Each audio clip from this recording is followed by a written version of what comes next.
Hello and welcome to this episode of a small mini seminar here at Lab Time. And today we're going to talk about, and I'm going to show you what's called Performer. So if we go into packs and we go into find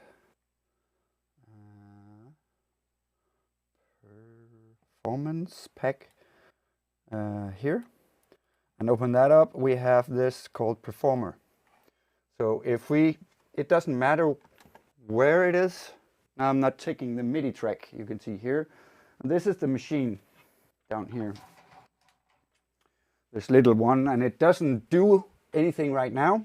But let's just put whatever, drift. Let's say drift in here, and let's turn down the frequency. So we have this. And let's open it up a little bit more. Nothing fancy, that doesn't matter. What we can do, now you can see it's an audio effect or audio track here. If we open up the editor, so we get this page here, it's called Performer. And we have 6 different types of the parameters we can set in, or blocks. So the first one is just control 1, just a regular one. We have a bigger one, the next one. Then we have a vertical slider. Then we have a linear slider, a on and off button, and a momentarily. So if you hold it in, it's on. If you let go, it's off. That's what we get. So it doesn't look like much, but now you can actually start to build. We can say edit, and we can move them around and start building our own little device here. And you can have as many as you want. If you have a push, it will be on the push, and you can see the lines up here on the. Can we see it? No, it's not up. But it will be on the screen. You can follow where they are, and you can have banks in there, so you can change banks on that as well. So you can have like a lot. And these, if I want to assign this to, let's say, the reverb here, I can assign like 50 different things. No, 8 things per slider here, or knob. And that's the cool thing, that now we can build, let's say, let's delete,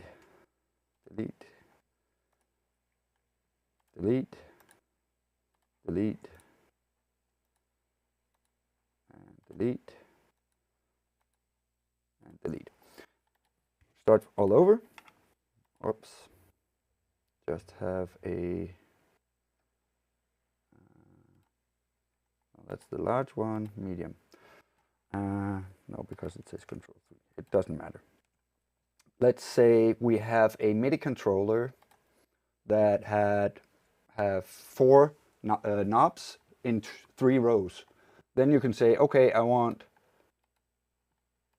3 rows. So you can like imitate your MIDI controller and build it up and assign the MIDIs to that controller as well. So let's say we have 3, and then we have a vertical underneath.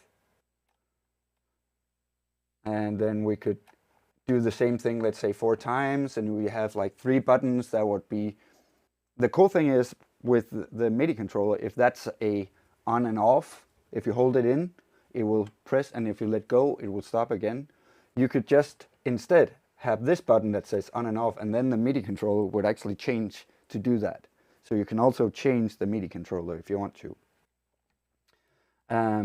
So let's just have this right now. Because the cool thing is now is that we can, well, up here, we can set pin to the top. So every time we click on a new track, it will still be open. If this is behind, now you can see it goes behind me, and it will disappear until I go over here. So sometimes it's easier just to have this pins to the top. Now you can see my will just be on top of everything. We have routing, so we can set CV if you have a modular system, and then you just choose where you want the stuff to go. We also can use like MIDI, which MIDI we would route to what. So if we have a MIDI controller, you could assign that to that. We're not doing a MIDI controller right now. But the cool thing here is if we open the macro editor, and that's where the magic is. So if we open that, let me move my ugly face. So something like that. So here we have 8 different we can map to one knob. So let's say that we want for this one here when we play, and I want to assign this to this. Now I can just take, oh, that was the control. We don't want that. It has to be, let's say, control 3. And we can rename it up here as well. So let's call this verb. We can take this one and call filter or filter modulation or whatever. So let's try and tick the filter, this one. So we have to take this off. And now you can see right now it says verb down here. So you can always follow where you are. So right down here. So we're going into filter and map this one to, oh, this one. And now the filter would go up and down just by this. And why is this cool? So it's just the same right now. I could just automate the frequency. Why have this? But the cool thing here is this line here. So we can click here and you can see it's freely. So we can do something like this. And now when I toggle the filter button, we have that on, and we can take the verb here and say we want this to be exponential and map this to the verb. So now we can, so now it's not just linear. Now it's actually, it has a curve, and you can say, okay, I want the curve to be, let's try this one instead. So now it's going to, up here, go a lot faster right away if you want to do that. And then we have, but let's take the filter here. We also want the filter to be mapped to the resonance. And then the cool thing here is I want the same pattern for the resonance, so I can just copy this and go over to our resonance and say passed. So now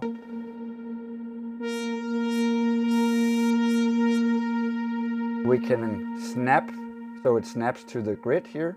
But now you can see every time I touch it, it will just go up and down because we don't have any grid lines this way. So we could say right now, we could make the grids here. So we could start to have like these boxes instead, because it snaps. Let's just have one each place here. Let's go higher. Let's make this kind of a funky, weird. This is only for the resonance. So now we have one knob that can do a lot of modulation with this. Let's say we have a lot more buttons we want to assign to this. So we have also quick map down here. If I click quick map, then I can just say I want the oscillator, I want the shape, I want detuning, and this one. And take this one off. And now I could say that this one I want to copy. I want to paste that, paste that, and maybe take the last one from up here, copy, and paste this. So now it kind of now we can make these kind of crazy things just with one knob, and you can build them for it. You can have this on your master channel if you want to, and you can assign it to whatever. If it's a VST or whatever, you can assign this to whatever you would like to. Yeah, and it's basically it for this, but it's very powerful as well, especially if you imagine for live use and you have a lot, you have just a push, and then let's say that we want to do, where is that? Here, we could say CV, note, we could even do tempo. So we could make a slider for the tempo as well if we want to. So there's like a lot of possibilities in here. We also have kind of a sample hold and hold. So if we click this and we turn the knob, it's going to be kind of a more of a, you know, randomized signal, but still in this path.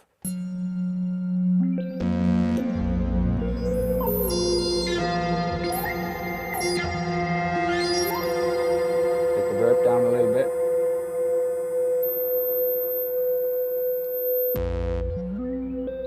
And after you made all this, just close this down and you have your controller here that makes all the cool stuff. Any questions? Yep.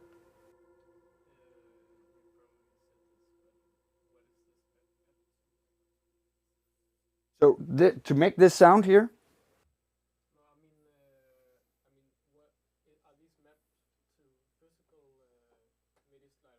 right now, I can go into, I can't see it here. I can go into the push, and I could go into my, so now I have the controls here. So you can even see, now I have this. If we open up, so now I can just slide here and have this be turned on. Let's see if it'll, yeah, that's the problem. I'll just put that over here.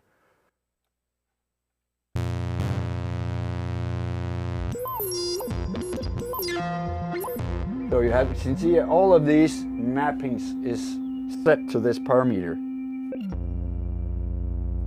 Where is, here's the verb. We can make these crazy stuff with it. We can also, if you want to, let's say the frequencies here, we could have this for the mod. Then you could still do the stuff by hand here, and it will still work independently from this. Did you understand that? You know how this works, right? So, because the old LFOs were kind of locked, so when you mapped the LFO to that, you could not dial it in, otherwise the automation would kind of fuck up. But now you have this modulation button, so you can still do all this, but you can still grab this and turn it. So that's the difference between these. And again, we can set the range. Let's say we don't want the resonance to go all the way to 0. We only want it to go to 50%.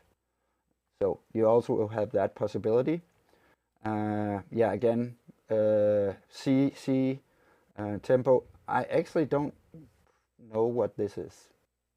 So sorry, I have to figure out what that button or parameter does. So yeah, note says itself.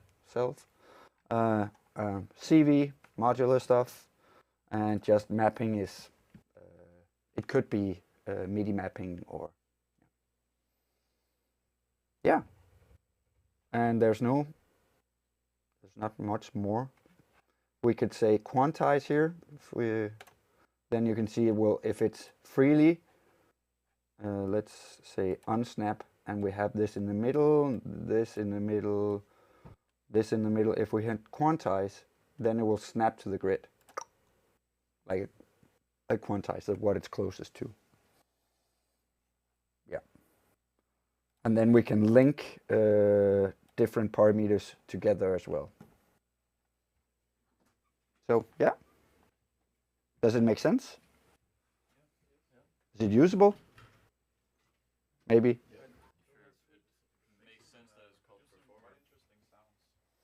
You can make it like, I can see it both for studio-wise and live performance as well. If you want to contain something to maybe 8 knobs, you can have this going for a lot of stuff happening at the same time.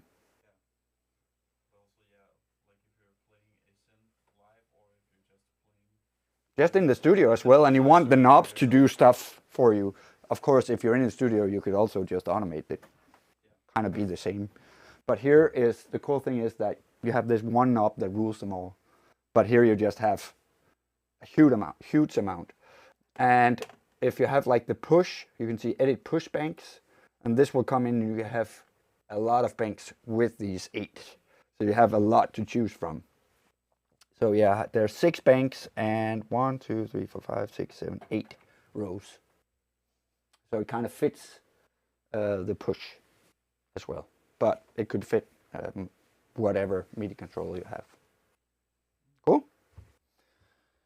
That was it for today. So a fast little video of Performer.